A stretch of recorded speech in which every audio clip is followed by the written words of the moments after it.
दोस्तों नमस्कार, मैं हूं आलोक पाठक और आप देख रहे हैं खबर दस्तक। अयोध्या में जो अखिलेश जी ने ट्वीट करके आरोप लगाए थे कि श्री राम जन्मभूमि क्षेत्र में जो प्रभु श्री राम के मंदिर में जो चंदे का जो चढ़ावा आ रहा है उसमें घोटाला हुआ था। इस पर अखबारों की भी कुछ रिपोर्ट आई। पहले आया कि एक कर्मचारी से 5 लाख रुपया ट्रस्ट के खाते में वापस लिया गया। दूसरे दिन दूसरे कर्मचारी से आया। तीसरे दिन हिंदुस्तान अखबार ने लिख दिया कि 1 करोड़ 20 लाख की रिकवरी हो गई। लेकिन अब से अभी तक ट्रस्ट प्रशासन की तरफ से इस पर कोई बयान नहीं आया है। अब इस मामले में शंकराचार्य जी की भी एंट्री हो गई और उन्होंने बड़ा जबरदस्त कटाक्ष किया है कि चंपत राय जी का नाम लेके बोला कि जब सब कुछ चंपत राय जी देखेंगे तो चंपत का मतलब होगा चंपत होना। तो उन्होंने इस तरह से कहा कि भैया ये तो चंदे का पैसा लेकर चंपत हो रहे हैं और लोग कुछ कर नहीं रहे हैं। उन्होंने तो बड़े गंभीर आरोप लगाए कि पहले से भी लगातार शीला पूजन से लेकर हमेशा ट्रस्ट में कई बार घोटाले के आरोप लगे। इसी बीच राम जन्मभूमि क्षेत्र के जो एक पूर्व लेखाकार है उनका एक इंटरव्यू सोशल मीडिया पे जबरदस्त रूप से वायरल हो रहा है। उन्होंने कहा कि जब सबसे पहले उनका तो कहना है कि सब कुछ 2021 से चल रहा है। उन्होंने एक और नई जानकारी सार्वजनिक कर दी कि कैश तो बैंक में जमा होता था, लेकिन कई लोग सोना चांदी समेत तमाम आभूषण दिया करते थे। वो कहाँ जमा होता था इसकी कोई जानकारी नहीं है। जब मैंने बोला कि साहब ये वाउचर पे कुछ और पैसा रहता है और लोग बाहर ज्यादा पैसा लेके निकल रहे हैं, तो मेरी शिकायत को नजरअंदाज कर दिया गया, बल्कि मुझे हटा दिया गया। अब इस मामले में विनय कटियार जी का भी बयान आ गया है। विनय कटियार वो शख्सियत है जिन्होंने कि राम जन्मभूमि आंदोलन में सबसे महत्वपूर्ण भूमिका निभाई थी। युवाओं के वो वक्त वो नेता हुआ करते थे, बजरंग दल के राष्ट्रीय अध्यक्ष थे। और इसी बीच कल जो है बाहुबली पूर्व सांसद ब्रजभूषण शरण सिंह का भी एक बयान बड़ा वायरल हुआ, जो उन्होंने पत्रकारों से बातचीत करते हुए कह दिया कि भैया ये बड़े बड़े मजबूत लोग हैं, मैं कुछ बोलूंगा तो फंस जाऊंगा। जो कनेक्टिंग होता उससे और उनका इशारा कहीं न कहीं ट्रस्ट के महासचिव चंपत राय बंसल को की ओर था। हमारे साथ इस चर्चा में जुड़े हुए हैं गोरखपुर से विद्वान वकील समाजवादी पार्टी के कीर्ति निधि पांडे और वाराणसी से सामाजिक विश्लेषक मनीष शर्मा जी। पहला सवाल मैं लेना चाहूंगा कीर्ति निधि पांडे जी से कि जो आपके राष्ट्रीय अध्यक्ष जी ने जो आरोप लगाए थे वो तो लगभग सही साबित हो गए, लेकिन फिर भी ट्रस्ट मान ही नहीं रहा है कि उसका कोई घोटाला हुआ है या नहीं हुआ। आलोक जी, अब तो विनय कटियार ने भी आवाज उठा दी है। आलोक जी, जो बात हमारे नेता आदरणीय अखिलेश यादव जी ने कहा, आदरणीय अखिलेश यादव जी के बारे में एक बात बहुत प्रसिद्ध है कि किसी भी राजनेता के बारे में, किसी भी पॉलिटिकल इश्यूज पे या किसी इश्यूज पे हमारे नेता आदरणीय अखिलेश यादव जी कोई गलत बयानी नहीं करते। हमारे नेता आदरणीय अखिलेश यादव जी ने जो राम मंदिर ट्रस्ट को लेकर के ट्वीट किया, ये बात केवल विनय कटियार जी ने की, ये बात केवल महंत नित्य गोपाल दास जी के उत्तराधिकारी नहीं, ये तमाम लोग कह रहे हैं, कई साधु संत भी बयान दे रहे हैं कि राम मंदिर ट्रस्ट में जो बयान आदरणीय अखिलेश यादव जी का आया उसको कई समाचार पत्र आइडेंटिफाई कर रहे हैं, बड़े बड़े समाचार पत्र उस पर खबर लिख रहे हैं। और मैं तो साधुवाद और धन्यवाद दूंगा अपने नेता आदरणीय अखिलेश यादव जी को, और आलोक पाठक जी आपको भी साधुवाद और धन्यवाद इस बात के लिए कि आपने सबसे पहले हमारे नेता आदरणीय अखिलेश यादव जी के ट्वीट को अटेंड किया और उस ट्वीट पर आपने एक डिबेट करा दिया। और वो ट्वीट जो हमारे नेता आदरणीय अखिलेश यादव जी ने किया वो लगातार चर्चा में बना हुआ। और मैं समाचार पत्र का नाम तो नहीं लूंगा आपके चैनल पर, लेकिन उत्तर प्रदेश के सभी बड़े समाचार पत्र लगातार इस बात की पुष्टि कर रहे हैं कि गिरफ्तारियां हो रही हैं, पैसा रिकवर किया जा रहा है। और हद तो तब हो गई जब इस अभिषेक उपाध्याय जी ने महिपाल सिंह जी का इंटरव्यू किया। महिपाल सिंह जी वो शख्स हैं जो राम मंदिर ट्रस्ट के लेखा प्रभारी रहे और वो बता रहे कि लगातार चोरी हो रही है।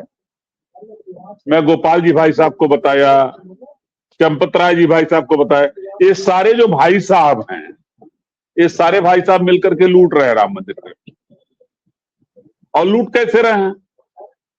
मैंने पिछले इंटरव्यू में या डिबेट में भी आपके साथ कहा था इस बात को कि जो कमेटी माननीय सुप्रीम कोर्ट के निर्देश पर बनी और भारत सरकार के निर्देशन में बनी, उसकी निगरानी भी माननीय सुप्रीम कोर्ट की करने की जिम्मेदारी है। माननीय सुप्रीम कोर्ट को स्वतः संज्ञान लेना चाहिए। देखिए, मैं कह रहा हूं कि ये कमेटी किसने बनाया? भारत सरकार ने। क्यों बनाया? क्योंकि माननीय सुप्रीम कोर्ट ने एक गाइडलाइन तय किया कि राम मंदिर ट्रस्ट के निर्माण के लिए, राम मंदिर निर्माण के लिए एक ट्रस्ट बनाइए और उसकी एक कमेटी बनाइए। और अगर भारतीय सरकार ने एक कमेटी बनाया और एक कमेटी बनी जिसके नृपेंद्र मिश्रा जी अध्यक्ष हैं। नृपेंद्र मिश्रा के बारे में आलोक जी आपसे अच्छा कोई नहीं जानता, शायद मनीष जी भी जानते होंगे। वही नृपेंद्र मिश्रा हैं जो माननीय मुलायम सिंह यादव जी के चीफ सेक्रेटरी रहे और वही नृपेंद्र मिश्रा ने अयोध्या में गोली चलवाया और वही नृपेंद्र मिश्रा राम मंदिर ट्रस्ट के अध्यक्ष हैं। ये जो भारतीय जनता पार्टी का करिश्मा है ना, ये कोई जान नहीं सकता। ये भारतीय जनता पार्टी का करिश्मा है कि चंपत राय पैसा लेकर के चंपत हो रहे हैं। लोग जो उनके साथी वो भी चंपत हो रहे हैं पैसा लेकर के। वो महिपाल सिंह जी को क्यों हटाया गया? इसलिए उन्होंने जो बैंक में कैश जा रहा था, 6 लाख जा रहा था और 5 लाख गिनती हो रही थी। इस बात को उजागर किया महिपाल सिंह जी ने। महिपाल सिंह जी को, उस कर्मचारी को हटाया गया राम मंदिर ट्रस्ट से। अनिल मिश्रा भाई साहब, गोपाल जी भाई साहब, चंपत राय जी भाई साहब, ये जितने भाई साहब हैं ये राम मंदिर को लूट रहे हैं। और हम तो अपने नेता आदरणीय अखिलेश यादव जी को साधुवाद और धन्यवाद देंगे और मैं उनके स्रोत को भी धन्यवाद दे रहा हूं। जो बात किसी को नहीं पता चला इस उत्तर प्रदेश के अंदर, जो बात केवल लूटने वाले जानते थे, वो बात भी हमारे नेता आदरणीय अखिलेश यादव जी को पता चल गया और उनके ट्वीट के बाद लगातार उस पर चर्चा हो रही। और स्वामी अभियुक्तेश्वरानंद जी, भगवान शंकराचार्य जी ने कहा जिसका नाम ही चंपत है वो चंपत तो हो गई। जमीन के खरीद में भी चंपत किया पैसे का, और अब दान के पैसे का भी चंपत हो रहा। और अभी मैं तो कह रहा हूं माननीय सुप्रीम कोर्ट इसका संज्ञान क्यों नहीं लेता? माननीय सुप्रीम कोर्ट इसका संज्ञान ले। और सुनिए आलोक जी, अपनी निगरानी में इसकी सीबीआई जांच कराए। सोना चांदी जो दान में आ रहा वो कहां गया? जो वीडियो फुटेज डिलीट हुआ वो क्यों हुआ? ये जो 6 लाख का 5 लाख गिनती हो रहा था वो क्यों हो रहा था? और बड़ी बात एक संत ने कहा अयोध्या के कि जिसकी हैसियत साइकिल से चलने की नहीं है वो लग्जरियस गाड़ी में चल रहा है। और कौन जांच करेगा? सबके सब बेईमान है। उन्होंने बड़ी बात कहा कि सब के सब बेईमान है, इन बेईमानों को भगवान राम ही सजा देंगे। ये संत कह रहे हैं अयोध्या के। एक मिनट, मैं मनीष जी, ये आपने कीर्ति निधि पांडे जी की भी बात सुनी। सवाल ये है कि हर मुद्दे पर राष्ट्र के नाम संदेश देने वाले और योगी जी तो मुझे लगता है दिन भर में 4-5 घंटे तमाम चैनलों पे लाइव रहते हैं। अरे दोनों लोग के भक्त लोग दावा कर रहे थे ये लोग प्रभु श्री राम को लेकर आए हैं। मतलब वो तो बड़ा अद्भुत था कि जो राम को लाए हम उनको लाएंगे। ये भजन बजते थे, गाने बजते थे। ये दोनों राम भक्त लोग इस पूरे मामले पे खामोश क्यों है मनीष जी? इतने गंभीर आरोप। हिंदुस्तान अखबार लिख रहा है 1 करोड़ 20 लाख की रिकवरी हो गई, जागरण लिख रहा है कि आशुतोष शुक्ला के अकाउंट से 5 लाख रुपए वापस ट्रांसफर कराया गया। एक तीसरे का, इतने सारे साक्ष्य आने के बाद, ट्रस्ट के पहले लेखाधिकारी का बयान आने के बाद क्यों खामोश है?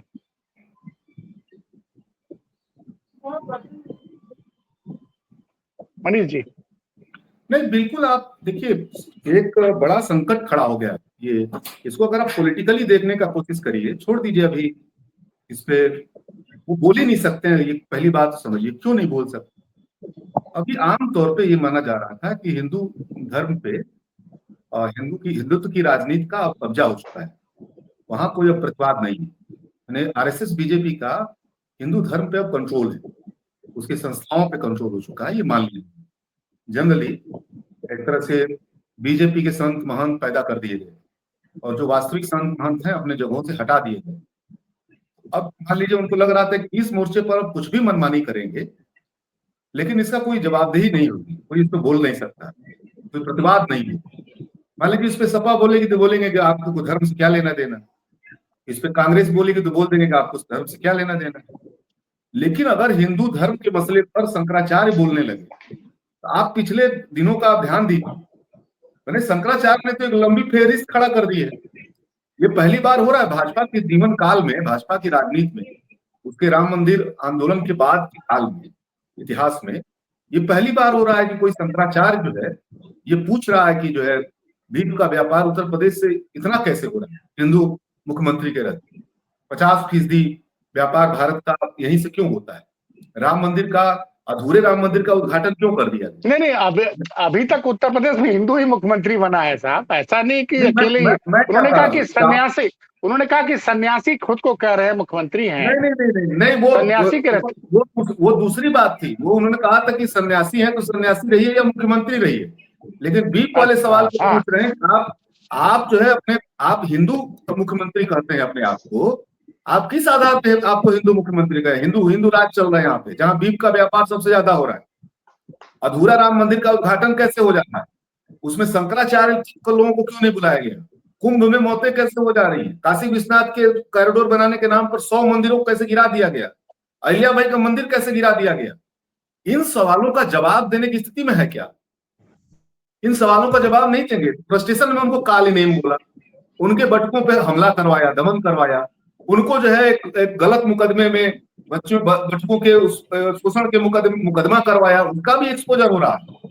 अभी वो ब्रह्मचारी ने वो बोला है कि जो है वो एक रामभद्राचार्य के कोई शिष्य हैं, उनके माध्यम से ये मुकदमा करवाया गया, उसका भी फर्जी वाला मसला सामने आ रहा है। तो फर्जी मुकदमा सचेत ढंग से रामभद्राचार्य के इर्द गिर्द से करवाया गया। अब वो और खोजेंगे तो मिलेगा योगी की तरफ से करवाया गया। मेरा ये कहना है अभी तक सामाजिक न्याय के लोकेशन पे बीजेपी को लड़ना पड़ रहा था।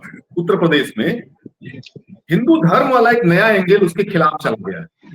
माने हिंदू धर्म ने हिंदुत्व की राजनीति से अपने को स्वतंत्र कर लिया है, उसको एक प्रखर नेता मिल गया है, एक नया एक शंकराचार्य मिल गया है, जो दबी आवाज, गुस्सा तो बहुत सारे संतों में, लेकिन उसको पहली बार आवाज देना शुरू किया शंकराचार्य और अक्षरानंद ने, और सारे शंकराचार्य उनके साथ खड़े हो गए। और ये जितने नकली संत है अब इनको हिंदू धर्म चिन्हित करने लगा। मेरा ये कहना है कि बीजेपी की जो हिंदू धर्म पे कब्जा करने की जो उसकी योजना थी, वो अचानक जो है आते आते लगभग फेल हो गई। अब उसको एक हिंदू धर्म के इस्तेमाल करने वाला, जिसे अब एक प्रचार कर रहा है हिंदू धर्म, ये बात उसके दिमाग में जा रही, वो आप समझ लीजिए कि भाई ये बताइए, ये पूरा दुनिया में हिंदू धर्म के बारे में चला जा रहा है कि ये नफरती धर्म है, ये अपने लोगों को ही मारता है, पीटता है, ये दूसरे धर्मों से घृणा करता है, ये लोगों का लिंचिंग करता है। ये क्या धर्म, हमारे धर्म की क्या छवि ले जा रहा है पूरी दुनिया में, भाजपा के माध्यम से जा रही है, आरएसएस के माध्यम से जा रही है। तो ये सवाल पहली बार हिंदू धर्म के एंगल से पूछा गया है। अब तक विपक्ष की, राजनीतिक विपक्ष की तरफ से पूछा जाता था, लेकिन अब ये सवाल, आपने बड़ी बात कह दी है। ये सवाल तो विपक्ष की तरफ से आना चाहिए। कीर्ति भाई, ये जो बोला है मनीष भाई ने कि इससे इन लोग के राज्य में हिंदू धर्म की गलत छवि दुनिया के सामने जा रही है, इन्होंने तो बड़े गंभीर आरोप लगा दिए। हिंदू धर्म के लोग दूसरे धर्म का सम्मान नहीं करते हैं, दूसरे लोग को मारते पीटते हैं, तो बड़े गंभीर आरोप लगाए हैं मनीष जी। आलोक दुनिया जी, में हिंदू धर्म की मनीष जी छवि जो बात, योगी जी, मोदी जी के राज्य में खराब हो रही है। देखिए कोई भी व्यक्ति, कोई भी धर्म आपस में भेदभाव नहीं सिखाता। हर धर्म एक दूसरे का सम्मान करने को सिखाता है। लेकिन जो छवि देश के अंदर बनाया है भारतीय जनता पार्टी ने हिंदू, वो नफरत की राजनीति बना दिया, नफरत का धर्म बना दिया। लिंचिंग करना, मारना पीटना, और मैं कह रहा हूं कि बड़ा गंभीर आरोप है। और आरोप नहीं, अब तो ये साबित हो रहा है कि राम मंदिर निर्माण में चंदा चोरी हो, दान का पैसा चोरी हो, जो स्वर्ण और चांदी आ रहे दान में उसकी चोरी हो रही है, उसका तो कोई हिसाब ही नहीं। जो रसीद कटा करके अगर कोई सोना चांदी नहीं दान कर रहा है, जो गुप्त दान कर रहा है, उसका कोई हिसाब नहीं। महिपाल जी कह रहे हैं उसका कोई हिसाब ही नहीं। यहाँ नहीं, ये सवाल तो उन्होंने उठाया है, ट्रस्ट की तरफ से भी कोई जवाब ये नहीं आया। ये राम के नाम पर लूट मची हुई है। और चंपत राय जो पैसा लेके चंपत हो रहे हैं, वो तो कल तक कर रहे थे, ऐसा कोई आरोप अरे नहीं वो तो, है। अरे वही सब मान लीजिए शंकराचार्य जी कह रहे हैं, लेकिन वो तो वही पे कुछ लोग तो कहते हैं कि बड़े ईमानदार हैं। कई लोग का बयान है कि चंपत जी बहुत ईमानदार है, भगवान श्री राम के प्रति समर्पित रहा उनका जीवन, और उन्होंने मतलब ऐसा है, सन्यासी की तरह जीवन जी रहे हैं। आलोक जी, अगर भगवान राम 500 साल बाद आए, तो चाहे निपेंद्र मिश्रा हो, चाहे चंपत राय हो, चाहे अनिल मिश्रा जी हो, चाहे गोपाल जी भाई साहब, इन सब के साथ भगवान राम न्याय करेंगे। ये सब लुटेरे हैं पैसे, इनके संरक्षण में पैसा लूटा जा रहा है। और सुनिए, मैं तो कह रहा हूं इस बात को, मैं तो बोल रहा हूं आपके साथ ना, उत्तर प्रदेश के बाहुबली जिसको कहा जाता है ना, बाहुबली, गोंडा के सांसद जिसको लोग कहते हैं बहुत ताकतवर है, वो भी इस मुद्दे से बोलने से इनकार कर दिए। कह रहे बहुत ताकतवर लोग, अगर मैं बोलूंगा तो मेरा बड़ा नुकसान हो जाएगा। आपने सुना होगा उनका बयान। हाँ भाई, अगर मैं राम मंदिर में, वही मैं बता रहा, मैं छोटा आदमी हूं ना, मेरा कोई नुकसान नहीं होना, मैं तो बहुत छोटा आदमी, चाहे वो ट्रस्ट के अध्यक्ष हो, चाहे पैसा लेके चंपत होने वाले लोग हों, चाहे उनका ड्राइवर हो, चाहे अनिल भाई साहब का ड्राइवर हो, चाहे गोपाल जी हो, चाहे गोपाल जी भाई साहब का ड्राइवर हो। एक संत ने कहा, और मैं सुन रहा था, कि जिसकी साइकिल से चलने की हैसियत नहीं है, वो लग्जरी गाड़ी में चल रहा है। और कहा जांच कौन करेगा, सबके सब बेईमान है ट्रस्ट में। नहीं, ये तो बड़ी बात है महाराज। ये जो भारतीय जनता पार्टी की सरकार है, जो पूंजीपतियों की सरकार है, बड़े लोगों की सरकार है, ये सेलेक्ट करके बेईमानों की भर्ती किया इस ट्रस्ट में। इस ट्रस्ट में होने चाहिए थे संत, महात्मा, लेकिन अध्यक्ष किसको बनाया? निपेंद्र मिश्रा जी को, जो चीफ सेक्रेटरी रहे। चंपत राय जी को रखा और तमाम लोगों को रखा, लेकिन संत इससे बाइकाट रहे, इस कमेटी से। और फिर मैं वही बात कहूंगा कि माननीय सुप्रीम कोर्ट के निर्देश पर एक कमेटी बनी है। माननीय सुप्रीम कोर्ट के चीफ जस्टिस, जो लंदन में बैडमिंटन खेल रहे हैं, उनको एक बार इस देश की हालात पर भी उस राम मंदिर के ऊपर ध्यान देना चाहिए, जिस राम मंदिर का निर्माण माननीय सुप्रीम कोर्ट के निर्देश पर हो रहा है। आप बैडमिंटन मत खेलिए, एक बार जो आपके निर्देश पे कमेटी बनी, जो आपके निर्देश पर मंदिर बना, वो लूट रहा है जनता का पैसा, दान का पैसा, चंदा का पैसा, सनातन धर्म के आस्था के साथ जो पैसा दान किया गया, उसको लूटने वालों के खिलाफ भी एक बार आप संज्ञान लीजिए और अपनी निगरानी में एक बार पूरे प्रकरण की सीबीआई जांच कराइए। ये बहुत गंभीर विषय है कि जो अपने को सनातनियों की सरकार बताते हैं। उत्तर प्रदेश के मुख्यमंत्री गोरखपीठ के महंत हैं, उनके राज्य में राम मंदिर के नाम पे पैसा लूटा जा रहा है, उनके नाम पर ट्रस्ट के अंदर लूट मची हुई है, सोना चांदी लूटा जा रहा है, चढ़ावे का पैसा लूटा जा रहा है। 6 लाख निकल रहा तो 5 लाख बैंक में जमा हो रहा है और मुख्यमंत्री खामोश हैं। जो मुख्यमंत्री लगातार बोलते हैं, 24 घंटे में 5 घंटा चैनल पर बोलते हैं, उस मुख्यमंत्री के मुंह में जबान नहीं है इस ट्रस्ट के लूट पे भी कुछ बोल दें। जो प्रधानमंत्री लगातार ज्ञान बांटते हैं, मन की बात करते हैं हर रविवार को, एक दिन राम मंदिर ट्रस्ट पर भी अपने मन की बात कर लेते। 12 साल से सरकार चला रहे हैं। नहीं आपने आपको रोका, आप बिल्कुल सही कह रहे हैं। कल जो है 12 साल का जश्न मन रहा था, नेहरू जी का रिकॉर्ड तोड़ने का जश्न मन रहा था। मैं मोदी जी का भाषण देख रहा था, क्योंकि ऐसा मोदी जी को देखना पड़ता है, क्योंकि भाई देश के प्रधानमंत्री हैं। वो अपनी एक उपलब्धि मानते हैं कि अयोध्या में प्रभु श्री राम का जो भव्य मंदिर बना है, वो उनके 12 साल के शासन की एक महत्वपूर्ण उपलब्धि है। लेकिन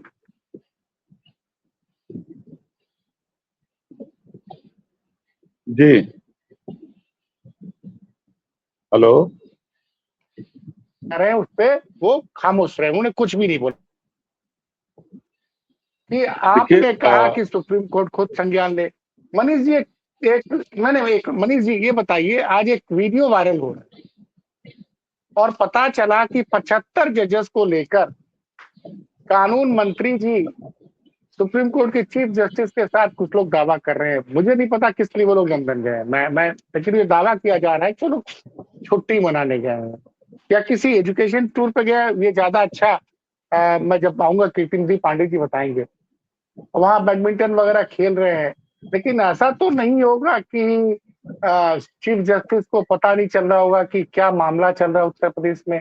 आखिर क्यों, क्या वहां से बैठ के स्वतः संज्ञान नहीं ले सकते हैं मनीष जी? जुडिशरी एक संस्था है, व्यक्तियों से थोड़े चलती है। मान लीजिए नहीं भी है वो, अगर एक संस्था वास्तव में काम कर रही है, वो एक डेमोक्रेटिक देश की संस्था है, एक लोकतांत्रिक संवैधानिक देश की संस्था है, इसीलिए तो उसको संस्था कहते हैं। कोई व्यक्ति थोड़े सूर्यकांत व्यक्ति हो सकते हैं, लेकिन मान लीजिए सीजीआई बात आपसे, हाँ 37 जजेस हैं सुप्रीम कोर्ट में, 37 जज कुछ तो होंगे, तो संस्था बार गए होंगे। तो संज्ञान तो संस्था को लेना है ना। इसका मतलब क्या है? इसका मतलब ये है कि वो संस्था इस पूरी मिलीभगत में शामिल है। जैसे बंगाल मॉडल में चुनाव को लूटा गया, वहां जुडिशरी उसमें अब आप तो नई बात क्या दे रहे हैं, अब तो सुप्रीम कोर्ट को भी इसमें घसीट ले रहे हैं भाई। अगर आप इसको ध्यान से देखें, देखिए सुप्रीम कोर्ट संविधान से ऊपर नहीं है, पहली बात। और जज के फैसले संविधान से ऊपर नहीं, और सुप्रीम कोर्ट खुद कहता है कि उसके फैसलों की आलोचना की जा सकती है। पहली बात, ये कोई अपने आप में गैर संवैधानिक बात नहीं। ये सुप्रीम कोर्ट को हम लोग बहुत पवित्र गाय की तरह नहीं देखना चाहिए, जैसे हम लोग सेना को भी बहुत पवित्र गाय की नहीं देखना चाहिए। ये इस देश में बड़ा एक संकट है। हम लोग आमतौर पे जनता मालिक है और जनता के संविधान से देश चलता है और उससे भी ऊपर जनता है। तो इसलिए इस बात को हम लोग को, डेमोक्रेसी को हम लोग को समझना चाहिए। इस एंगल से मैं कह रहा हूँ कि सुप्रीम कोर्ट को तो एक एज ए संगठन में तब्दील कर दिया बंगाल में। वहां सुप्रीम कोर्ट की निगरानी में ही तो हो रहा, जैसे राम मंदिर सुप्रीम कोर्ट की निगरानी में बना था, उसी तरह बंगाल में एसआईआर भी सुप्रीम कोर्ट की निगरानी में चल रहा है। और 34 करोड़ लोग, 34 लाख लोग जिन्हें माना गया था कि उनको दोबारा सुना जाएगा ट्रिब्यूनल में, और सुप्रीम कोर्ट ने ही सुनने नहीं दिया। आप समझिए ना। तो आप अब यहाँ आप एक तर्क दे रहे हैं कि राम मंदिर उनकी निगरानी में बन रहा है। अब निगरानी में बन रहा है, लेकिन वहां जबकि जमीन लूट हो रही है, चंदा लूट हो रही है, चढ़ावा लूट हो रहा है, और सुप्रीम कोर्ट ने अपनी आंखों पे पट्टी बांध ली है। तो मिली बात नहीं है, क्या इसको ना बोला जाए? देखिए, मैं इसमें एकदम फ्रैंक हूं, मैं इसको लेकर के बहुत साफ हूं कि सुप्रीम कोर्ट की चुप्पी उसकी मिली भगत मानी जाएगी, जिसकी निगरानी में हो रहा है और इतनी सारी उस पर खबरें आ रही है। चलिए मान लीजिए मोदी ने नहीं बोला, उनकी राजनीति डैमेज हो जाएगी। चलिए मान लीजिए योगी नहीं बोल रहे, तो वो उन्हीं के सब कंट्रोल में चीजें चल रही हैं वहां पे, उन्होंने ही निर्मित किया है, और वहां इतनी फर्जीवाड़ा हो रहा है। अयोध्या जैसे जगह पे जमीन लूट हो, चंदा चोरी हो, चढ़ावा लूट हो, और अभी तो ये कह लीजिए आइस बर्फ का जो ऊपर वाला टुकड़ा है वही दिख रहा है, पानी के ऊपर है जो वही दिख रहा है। सतह के नीचे जब जाएंगे तो उत्तर प्रदेश का सबसे बड़ा घोटाला साबित हो जाएगा। राम मंदिर के बनने की प्रक्रिया से अगर आज तक उसको सोचा जाए तो क्यों सुप्रीम कोर्ट चुप है? उसकी निगरानी में तो हो रहा। बंगाल में क्यों चुप रहा SIR? हो रहा था। तो बीजेपी ने एक कमाल की बात की। बीजेपी ने एक तरह से जुडिशरी को भी अपने अपने अपराधों में शामिल कर लिया। अपने चरम अपराधों में, हिंदुस्तान के लोकतंत्र के साथ जो चरम क्रिमिनल कार्रवाई है बीजेपी की, RSS की, जो उसके साथ आपराधिक कार्रवाई है, उस आपराधिक कार्रवाई में स्वायत्त संस्थाओं को भी उसने शामिल कर लिया और उनकी क्रेडिबिलिटी को भी बीजेपी ने दांव पे लगा दिया। कोई सेफ्टी बाल भी व्यवस्था में नहीं रहने दिया है, कोई चेक एंड बैलेंस ही व्यवस्था में नहीं रहने दिया है। मैंने आप जब सोचें, मान लीजिए आप सोचें कोई नागरिक कि हम जाना चाहते हैं इस पे, हम इस सवाल को उठाना चाहते हैं, तो आप जरा सोचिए वो कहाँ उठाएगा, कहाँ जाए वो। अब मान लीजिए कोई कोर्ट की गड़बड़ी पे, मतदाताओं में गड़बड़ी पे कोई सुप्रीम कोर्ट में जाना चाहे, SIR गड़बड़ी पे जाना चाहे, तो वहां उसको क्यों जाएगा वहां पे? उसको तो ऑलरेडी उसके पहले पता है। तो सारे एक मिनट, एक दर्शक ने कमेंट किया है कि पार्टी फंड में जा रहा है। बताइए, मतलब ये चैनल चूंकि लाइव चल रहा है इस वक्त, बहुत सारे लोग लाइव हैं इस वक्त, कमेंट आ रहा है और कमेंट भी लिखा जा रहा है कि पैसा सब पार्टी फंड में जा रहा है और मतलब इस तरह की प्रतिक्रिया आ रही है। इसमें ये आज के दौर में भाई आप अगर सोचिए कि ये जो काला नोटबंदी हुआ, नोटबंदी 2 कारणों से हुआ है। नोटबंदी हुआ तो एक तो कारपोरेट को मजबूत करना था, कैश इकोनॉमी को खत्म करना, लेकिन एक दूसरा बड़ा कारण भाजपा की इकोनॉमी को मजबूत करना था। भाजपा के पास जितने काले धन थे उसको सफेद करना था और इसीलिए नोटबंदी के बाद आप देखेंगे पूरे देश में 5 स्टार ऑफिसों की कतार लग गई। आप जिस जिले में चले जाइए वहां भाजपा का एक 5 स्टार होटल है, जिसको दफ्तर कहते हैं, तथाकथित दफ्तर कहते हैं, वो होटल है, समझ रहे हैं। तो अभी आप मान लीजिए पैंडेमिक आया तो लोगों की मदद करने के नाम पे देश से पैसा मांगा गया। एक प्रधानमंत्री का नया फंड बना दिया गया जिस पे सवाल नहीं किए जा सकते, उसकी जानकारी नहीं दिया। आज तक पैसा कहां गया इसकी जानकारी हमारे पास, हम लोगों के पास नहीं है। जब राम मंदिर बनना शुरू हुआ हर एक ईटा और उसके लिए पैसा देने की बात हुई। वो जो चंदा लिया गया बनाने के नाम पे, वो जो एक अब हम जरा कीर्ति निधि पांडे साहब, आप तो वकील हैं, आप कह रहे हैं कि सुप्रीम कोर्ट को संज्ञान लेना चाहिए और हमारे साथी जो पैनलिस्ट बैठे हैं मनीष शर्मा जी तो कह रहे हैं सुप्रीम कोर्ट पे भरोसा ही नहीं करना चाहिए। तो मतलब कह रहे हैं कि सुप्रीम कोर्ट अगर कुछ नहीं बोल रहा है तो इसका मतलब मिली भगत है। अब तो भाई बड़ा मनीष जी ने दूसरा एक सवाल खड़ा कर दिया। देखिए आलोक जी, और मेरा एक सवाल आपसे और है, नहीं मेरा एक सवाल और ये है कि आप लोग सुप्रीम कोर्ट खुद क्यों नहीं जा रहे हैं? क्योंकि ये बात अखिलेश यादव ने कहा अपने ट्वीट के पहले दिन, कहा कि कोर्ट को स्वतः संज्ञान लेना चाहिए, तो 5-6 दिन हो गया भाई। देखिए आलोक जी, मैंने एक बात कहा कि जिस तरीके से इस देश के कानून मंत्री, कानून राज्य मंत्री और देश के सुप्रीम कोर्ट के मैक्सिमम जज बैडमिंटन तो भारत में भी खेल सकते थे, लेकिन बैडमिंटन खेलने लंदन चले गए हमारे टैक्स के पैसे से, हमारे पैसे से लंदन में बैडमिंटन खेला। मैं चाहता हूं, आपके चैनल के माध्यम से कहना चाहता हूं स्पष्ट रूप से कि इस पूरे प्रखंड के CAG ऑडिट हो और माननीय सुप्रीम कोर्ट के संज्ञान लेने की बात इसलिए कहा जा रहा है बार बार, ये कमेटी जो फॉर्मेट हुई है और जो राम मंदिर का निर्माण हुआ, दोनों माननीय सुप्रीम कोर्ट के आदेश पर हुआ। राम मंदिर का निर्माण भी माननीय सुप्रीम कोर्ट के निर्देश पर हुआ और कमेटी भी बनी है माननीय सुप्रीम कोर्ट के निर्देश पर। मैं कह रहा हूं, अगर माननीय सुप्रीम कोर्ट के निर्देश पर कोई कमेटी भारत की सरकार ने बनाया है और वो कमेटी लूट कर रही है सनातन धर्म के आस्था का, भगवान राम के मंदिर में आने वाले चंदे का, भाई आप आने वाले सोना चांदी के दान का, आने वाले पैसे का। एक मिनट सुनिए, आप कह रहे हैं कि ट्रस्ट लूट कर रही है, ट्रस्ट कोई सबूत तो आया नहीं, किसी जांच तो हुई नहीं, ट्रस्ट तो मान ही नहीं रहा कोई घोटाला हुआ है। अरे देखिए ट्रस्ट माने ना माने, लेकिन कई समाचार पत्रों का नाम आपने स्वतः लिया, हिंदुस्तान अखबार, दैनिक जागरण अखबार, अमर उजाला अखबार, ये सब तो ज्यादातर सरकार का पक्ष छापते हैं, लेकिन उसके बाद भी अगर ये छाप रहे हैं कि कुछ गिरफ्तारियां हुई, कुछ पैसे रिकवर किए गए, उनके खाते से पैसे रिकवर किए गए, तो ये इस बात को प्रमाणित करते हैं कि लूट हुई। और अगर सब के सब ईमानदार हैं, उत्तर प्रदेश के मुख्यमंत्री से लेकर के देश के प्रधानमंत्री तक, तो सीएजी ऑडिट करा दें माननीय सुप्रीम कोर्ट की निगरानी में। और मैं तो कर रहा हूं, ये तो 2021 से के बाद का प्रकरण बता रहे हैं महिपाल सिंह जी, 21 के बाद के लूट का बता रहे हैं। इस राम मंदिर के निर्माण के नाम पे जब से चंदा इकट्ठा हो रहा है, एक ईंट और पैसे का सवाल जो खड़ा हुआ, अगर पूरी ऑडिट हो जाए तो मैं दावे के साथ कह सकता हूं जितना बड़ा घोटाला इस राम मंदिर निर्माण के नाम पे साबित होगा, शायद देश के अंदर कोई घोटाला नहीं, पूरे देश के अंदर उतना बड़ा घोटाला नहीं पाया। नहीं, इतना बड़ा घोटाला संभव नहीं है भाई साहब, क्योंकि हम लोग तो सुनते थे कि अरे आप ना ना ना ना ना ना 2G घोटाले को सुप्रीम कोर्ट ने खारिज कर दिया, कोयला घोटाले को सुप्रीम कोर्ट ने खारिज कर दिया।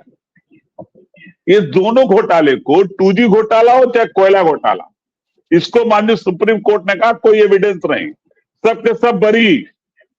लेकिन बाबरी मस्जिद गिरने के बाद के पहले से लगातार राम मंदिर निर्माण के नाम पर विश्व हिंदू परिषद और भारतीय जनता पार्टी के लोगों ने चंदा कलेक्ट किया हिंदुओं के स्वाभिमान सम्मान से, वो ब्लैकमेल करके। अगर उस पूरे चंदे की सीएजी ऑडिट हो जाए, पूरा हिसाब हो जाए, तो हमको लगता है कि देश में इतना इससे बड़ा घोटाला शायद कोई साबित नहीं, एक मिनट सुनिए, आप कह रहे हैं कि ऑडिट हो जाए, अब वो बता रहे हैं कि चढ़ावा जो आया है वो भैया जो ऑडिट में आप क्या करेंगे? ये तो भाई जब काउंटिंग में हेरा फेरी हो रही है, वो कह रहे हैं कि काउंटिंग में हेरा फेरी हो रही है, तो आप ऑडिट कैसे करोगे भाई? बैंक भाई आप ऑडिट सीसीटीवी के दावा किया जा रहा है कि सीसीटीवी डिलीट कर दिया गया है। एक लेखा प्रभारी ने कहा, जो आपका कर्मचारी ट्रस्ट का कर्मचारी था, वो कह रहा है कि 6 लाख रुपया ले जाते थे और 5 लाख रुपया बैंक में जमा करते थे। जब मैंने पकड़ा, अरे आरोप, अरे सुनिए तो वकील साहब, लेकिन आरोप को सबूत कैसे? अरे सुनिए तो आपका कर्मचारी, आपके चैनल का कर्मचारी अगर ये कह रहा है कि आप ये गलत कर रहे हैं, तो एविडेंस तो है। महिपाल सिंह जी ने कहा इस बात को कि आप 6 लाख ले जाते थे, 5 लाख रुपया बताते थे। मैंने पकड़ा तो चंपत भाई साहब को, गोपाल जी भाई साहब को और तमाम भाई साहब को बताया, लेकिन सब भाई साहब लूट में शामिल थे। बाद में हमको ही निकाल दिया कर्मचारी। और ये बहुत गंभीर विषय है, ये गंभीर विषय आलोक जी, कि जो बात ट्रस्ट के अंदर चोरी हो रही थी, कोई तो राम का असली भक्त था जिसने अखिलेश यादव जी को ये बात बताया, और बिना किसी के बताए ये बात आदरणीय अखिलेश यादव जी जान नहीं सकते थे। और मैं फिर साधुवाद और धन्यवाद दूंगा अपने नेता आदरणीय अखिलेश यादव जी को, जिसने राम मंदिर के लूट को उजागर किया। और धन्यवाद आपको आलोक जी, आपने भी उसमें सहयोग किया और इस मुद्दे को प्रमुखता के साथ अपने चैनल पर उठाने का काम किया, जिससे आज ये चर्चा का विषय है, पूरे देश के अंदर ये चर्चा है। और आप ही के साथी अभिषेक उपाध्याय जी लगातार इस पर डिबेट कर रहे हैं, लगातार ट्रस्ट के लोगों को जोड़ रहे हैं, लगातार साधु संत जोड़े जा रहे हैं। और सभी साधु संत, एक तो संत ने कहा कि जिसकी साइकिल से चलने की औकात में, वो भी लग्जरी गाड़ी चल रहा है। ये लूट मचा है ट्रस्ट के अंदर। और मैं कह रहा हूं बैडमिंटन खेलने वाले जज साहब से कि आप बैडमिंटन खेलिए, छुट्टियां मनाइए, लेकिन सनातन धर्म के साथ खिलवाड़ मत करिए। जो कमेटी आपके निर्देश पर बनी है वो भी लूट कर रही है, इसका संज्ञान भी लेना माननीय सुप्रीम कोर्ट की नैतिक जिम्मेदारी है। वो इसका संज्ञान ले और जो भ्रष्टाचारी है उसके खिलाफ कड़ी कार्रवाई सुनिश्चित करे। मुझे नहीं लगता, देखिए पहली बात तो कि जो राम मंदिर ट्रस्ट के अकाउंटेंट साहब हैं जो पूर्व के, वो अब आके मुंह खोला है उन्होंने, अगर वो चंपत राय बंसल उनकी बात नहीं मान रहे थे, उनकी बात वो गोपाल जी नहीं मान रहे थे, तो उनको लिखित शिकायत करनी चाहिए, तो वो खुद भी कोर्ट तक जा सकते थे। आलोक जी आपको याद देखिए, है एक दिन हम और आप डिबेट में थे।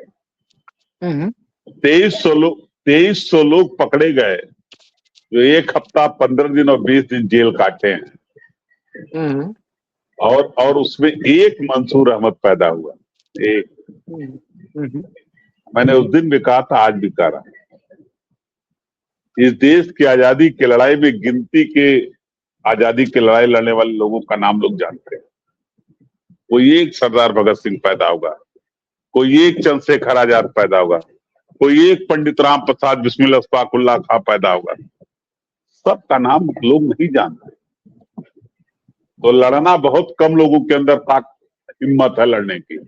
अगर उनके अंदर हिम्मत आई, अभिषेक जी ने उनको लाइनअप किया, उनका इंटरव्यू किया, तो तमाम चीजें जो आरोप हम लगा रहे हैं, जिसको ट्रस्ट खारिज कर रहा है, और तमाम चैनल्स और अखबार लगातार उस पर खबर कर रहे हैं, सारे अखबार उसके खिलाफ छाप रहे हैं कि गिरफ्तारियां हो रही हैं, पैसे रिकवर हो रहे हैं, उसके बाद भी ट्रस्ट कर रहा हम घोटाला नहीं किए।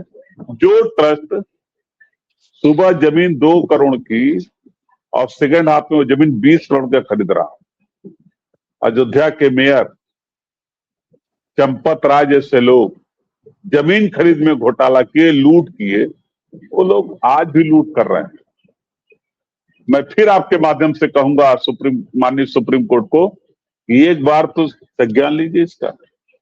आपके इंडिविजुअल से बनी कमेटी इतनी बड़ी लूट कर रही है। आप बैडमिंटन खेलिए, छुट्टियां मनाइए, कानून मंत्री के साथ ऐश करिए, सब कुछ जायज, लेकिन कम से कम भगवान राम के नाम पे लूट को तो रोक लीजिए एक बार। मैं एक सज्जन लिख रहे हैं कि मंदिर में दान देना बंद कीजिए। सही बात कह रहे हैं। मैं बिल्कुल मैं आलोक जी इस बात से पक्षधर हूं। आप सारे मंदिरों में जाओ, दर्शन करो, पूजन करो, लेकिन मंदिर के दान पेटी में पैसा देना बंद करो, चंदा देना बंद करो। भगवान से आस्था रखो, भगवान का दर्शन पूजन नहीं अभिषेक सब करो। मंदिर की व्यवस्था तो भक्ति चलाते हैं, तो पैसा ऑनलाइन ट्रांसफर कर दे, चेक से दे दे। अरे अच्छा आप बताओ, जिस ट्रस्ट में मंदिर के दान पत्र में पैसा ऑनलाइन कैमरे के सामने गिना जाता, अब वीडियो फुटेज डिलीट कर दिया जाता। अब ये तो देखिए, आपको मैं बता रहा हूं आलोक जी, हम लोग भी भक्त हैं, हम लोग जाते हैं, भगवान के चरण पे पैसा छुलाते हैं और दान पात्र में डाल देते हैं।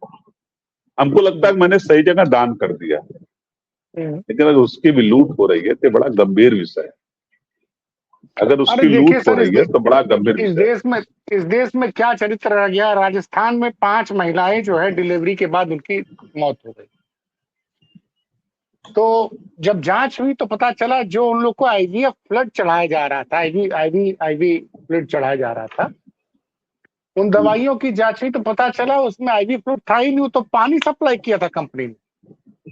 आप सोचिए, तो जो डिलीवरी वाली महिलाएं हैं उनको आप आईवी फ्लूइड की जगह पानी कंपनी सप्लाई कर दे रही है। लोग तो यहाँ क्या कहा जाए भाई साहब, नकली नोट छाप दे रहे हैं लोग, दूध और पनीर में खाने पीने की चीज में इतने घपले कर रहे हैं। सवाल ये है ना आलोक जी पहले क्या था, पहले यह था, हमको याद है कि जब ग्वाला आते थे तो हम लोग उनसे पूछते थे कि पानी ज्यादा मिला दिए क्या। छोटे से गिलास में अलग से दूध मांग लेते थे हम लोग उनसे बचपन में। लेकिन अब वो पानी नहीं मिला रहा है, अब दूध का व्यापार हो गया, दूध में जहर मिला है, पनीर में जहर मिला है। पहले क्या था, पहले दूध में पानी मिलाते थे तो दूध थोड़ा कम लाभ करता था, पानी रहता था, पनीर थोड़ा खराब लगता था। लेकिन अब तो टोटल व्यापार हो गया। आदमी की अब ये बड़ी बात हो जाएगी, मैं नहीं कहना चाहता, लेकिन इंसानियत अब धीरे धीरे खत्म होती जा रही है। आदमी सिर्फ पैसा कमाने के पीछे भाग रहा है, और पैसा कमाने के पीछे कितनी गलतियां कर रहा है। ये गौड़ हो जा रहा है। हर आदमी असली खरीदना चाहता है, लेकिन असली का पैसा देके भी नकली चीज खरीद रहा है इस देश के अंदर। ये दुर्भाग्य है इस देश का। लेकिन बात सवाल ये उठता है कि अब आम आदमी जाता है, भगवान के मंदिर में जाता है, अगर हम दान वगैरह नहीं करेंगे तो कैसे जो वहां पे जो लोग काम करते हैं, मंदिर की सेवा करते हैं, उनके परिवारों का खर्चा कैसे चलेगा भाई? एक व्यवस्था यही तो होती है ना कि आदमी के भाई तो क्या चंपत राय जी जैसे लोगों को, नहीं, क्या चंपत राय जैसे लोगों को, गोपाल जी भाई साहब लोगों से, अनिल मिश्रा जी भाई साहब जी जैसे लोगों के लिए लूटने का रास्ता बना दिया जाए?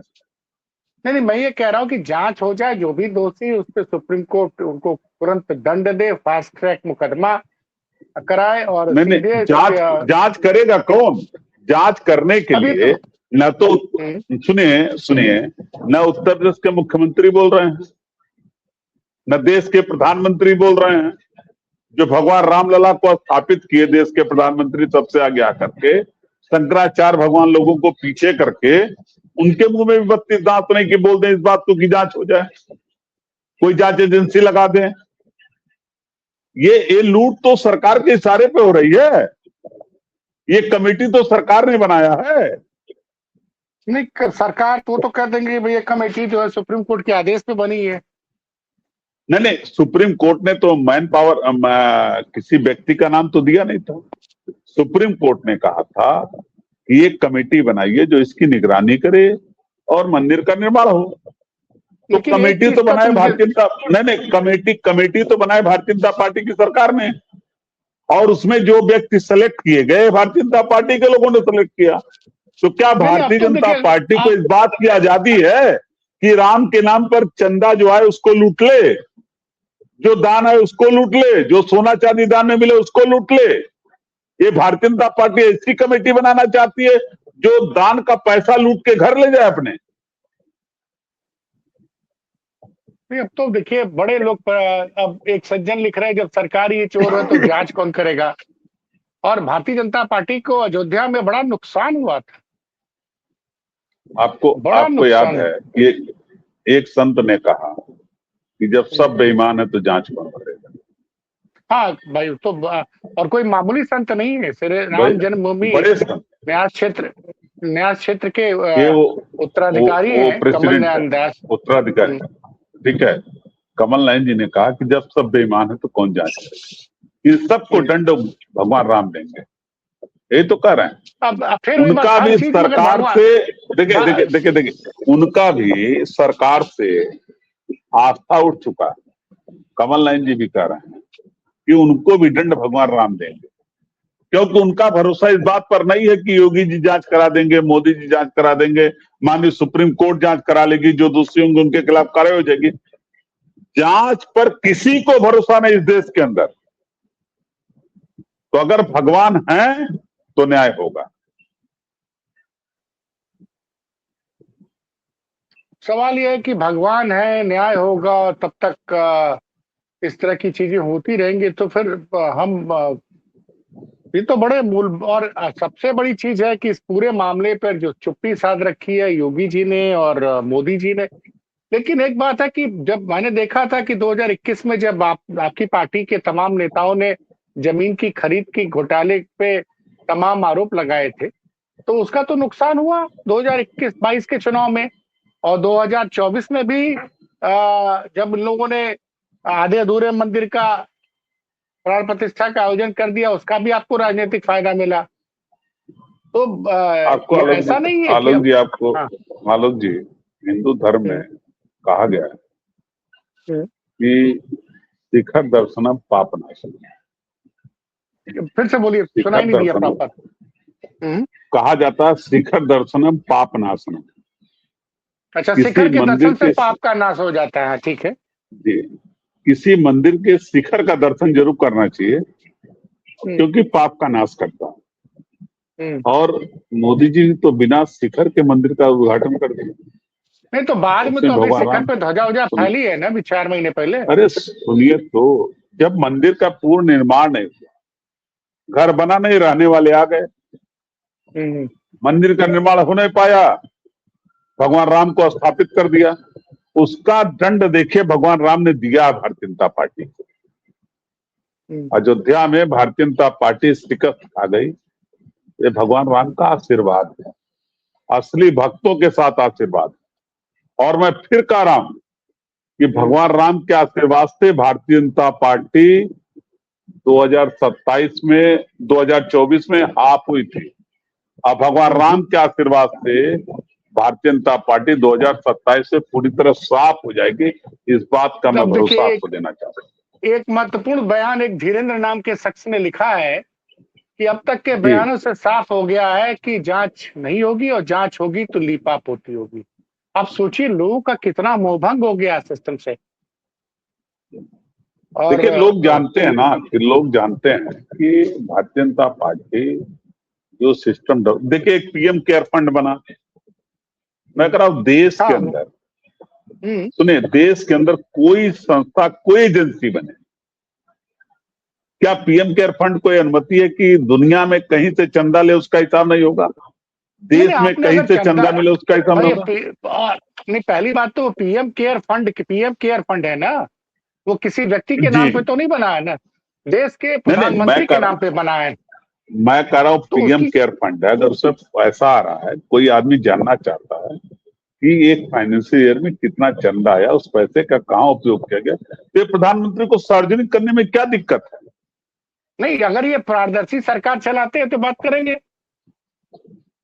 लेकिन अब देखिए जो जनता का कमेंट आ रहा है, जो जनता कमेंट कर रही है, उसको भी इस बात का भरोसा नहीं है कि मोदी जी और योगी जी इस ट्रस्ट के खिलाफ जो भ्रष्टाचार के आरोप लग रहे हैं, जो तमाम जांच में पैसा रिकवर हो रहा है, पैसा बरामद हो रहा है, जो पूर्व लेखाधिकारी कर रहे हैं, इस बात की जांच, इस बात का किसी को भरोसा नहीं है, क्योंकि सब जानते हैं कि ये ट्रस्ट का गठन भारतीय जनता पार्टी ने किया। तो इस बात से हम कतई इनकार नहीं सकते कि इस लूट में भारतीय जनता पार्टी शामिल है।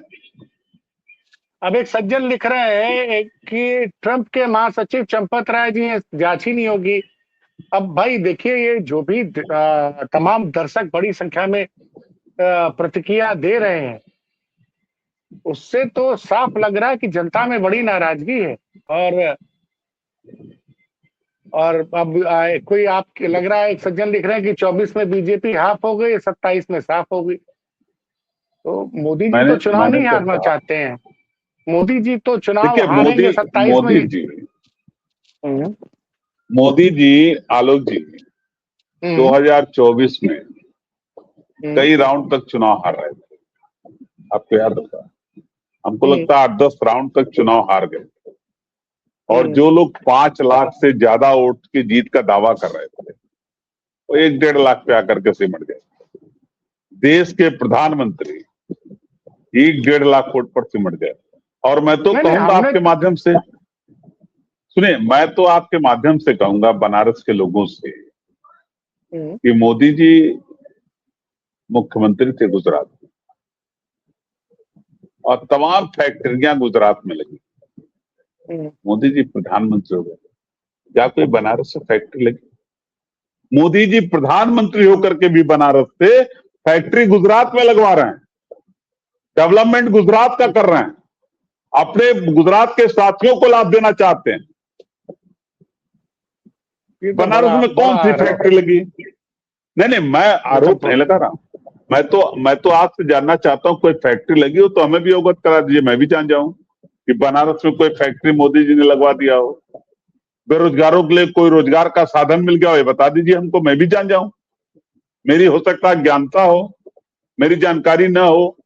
अगर कोई बड़ी फैक्ट्री बनारस के अंदर मोदी जी ने लगवाया, तो आलोक जी अगर आपकी जानकारी में हो तो मुझे बताइए, कम से कम आगे जब बोलूंगा तो इसका संज्ञान लूंगा कि आलोक जी ने बताया है कि एक फैक्ट्री लगी है। अब मैं इस पे, मोदी जी एक बनारस में ट्रैफिक की परेशानी के लिए वो रोपवे बनवा रहे हैं, और पिछले 4-5 साल से बन ही रहा है, और उस रोपवे की टोटल लंबाई जो है 3.5 किलोमीटर है। अखिलेश जी की सरकार में अंडरग्राउंड मेट्रो की प्लानिंग भी थी, क्योंकि योजना अखिलेश यादव की थी, इसलिए उसको रद्द कर दिया गया। और जो विश्वनाथ कॉरिडोर बना है, मैं दर्शकों को बता दूं, इसकी शुरुआत मायावती जी के जमाने में शुरू हो गई थी। मंदिर के आसपास के भवनों का अधिग्रहण करके उसमें तेजी लाई अखिलेश यादव जी ने। मंदिर के आसपास के तमाम मकानों का मतलब मकान खरीदे गए, उसमें कोई विवाद नहीं हुआ और परिसर बढ़ाया गया। और उसके बाद मतलब आप जिस विश्वनाथ कॉरिडोर बोलते हैं कि हमारी सरकार आई तो हमने बनाया, तो इसका पूरी जो योजना थी, तमाम चीजें थी, अखिलेश यादव के जमाने में शुरू हुई। अखिलेश यादव ने टूरिस्ट सर्किट के लिए एक बनाया था, धार्मिक टूरिस्ट सर्किट, कि आदमी दिल्ली से आएगा, मथुरा वृंदावन रहेगा, उसके बाद अयोध्या जाएगा, अयोध्या से वाराणसी जाएगा, प्रयागराज जाएगा। और उसके लिए उन्होंने तमाम डेवलपमेंट के लिए काम भी शुरू कर दिए थे। प्रभु से तब तक अयोध्या में श्री राम मंदिर को लेकर मुकदमे का कोई निर्णय नहीं आया था। तो राम मंदिर तो तभी बनना था जब तक निर्णय नहीं आएगा, तब तक कोई मंदिर बनना नहीं था। जी। उन्होंने अयोध्या के घाटों का सुंदरीकरण किया, वह बहुत बढ़िया रामायण म्यूजियम की स्थापना की। तो सवाल ये उठता है कि उस वक्त आप लोग अपनी ढंग की चीजों का प्रचार नहीं कर पाए, इसलिए आप लोग चुनाव देखिए आलोक जी, इस बात को स्वीकार करने में कोई दिक्कत नहीं है कि हम अपने उपलब्धियों तक जनता तक नहीं पहुंचा पाए। और जो काम आदरणीय अखिलेश यादव जी ने किया, चाहे सड़कों के निर्माण का सवाल हो, चाहे मेट्रो के निर्माण का सवाल हो, चाहे कैंसर इंस्टीट्यूट के निर्माण का सवाल हो, चाहे एशिया का सबसे बड़े पार्क के निर्माण का सवाल हो, चाहे स्टेडियम का निर्माण का सवाल हो, चाहे लैपटॉप देने का सवाल हो, चाहे पेंशन देने का सवाल हो महिलाओं को, चाहे कन्या विद्याधन देने का सवाल हो, चाहे बेरोजगारी, हम इस बात को स्वीकार करते हैं कि हम अपने उपलब्धियों को अगर जन जन तक पहुंचा ले गए, लोगों को कन्विंस कर ले गए, तो आदरणीय अखिलेश यादव की सरकार दोबारा आती, भारतीय जनता पार्टी सत्ता में थी। क्योंकि हम लोग संविधान के हिसाब से आज की आपसी भाईचारे के नहीं, ठीक है सर, अब चूंकि समय हो रहा है, आज की डिबेट में बहुत सारे लोग लगातार लाइव में जुड़े रहे। इससे पता चल रहा है कि उत्तर प्रदेश की जनता अयोध्या की घटना पर नजर बनाए हुए है और बहुत महत्वपूर्ण बिंदु उठाए कीर्ति निधि पांडे जी ने। और ये कह रहे हैं कि सुप्रीम कोर्ट को संज्ञान लेना चाहिए। सुप्रीम कोर्ट के चीफ जस्टिस महोदय जो फिलहाल जज लंदन में है, उनको वहीं से संन्यास लेना चाहिए। वहीं दूसरी तरफ हमारे दूसरे जो पैनलिस्ट थे मनीष शर्मा जी चले गए, वो तो उन्होंने सुप्रीम कोर्ट की भूमिका पर ही सवाल खड़े कर दिए। हमारा ये वादा है दर्शकों की, अयोध्या पे हम लगातार इसी तरह डिबेट करते रहेंगे जब तक इस मामले में कोई जांच का आदेश नहीं होगा, तब तक हम इसकी कवरेज करते रहेंगे। मोबाइल बढ़ गया हमारा। कीर्ति निधि पांडे जी को भी बहुत बहुत धन्यवाद, मनीष शर्मा जी जुड़े, उनका भी बहुत बहुत धन्यवाद। और इस वक्त रात को 9 से 10 के बीच में जो बड़ी संख्या में दर्शक हमारे साथ जुड़े रहे, उन सभी का बहुत बहुत धन्यवाद।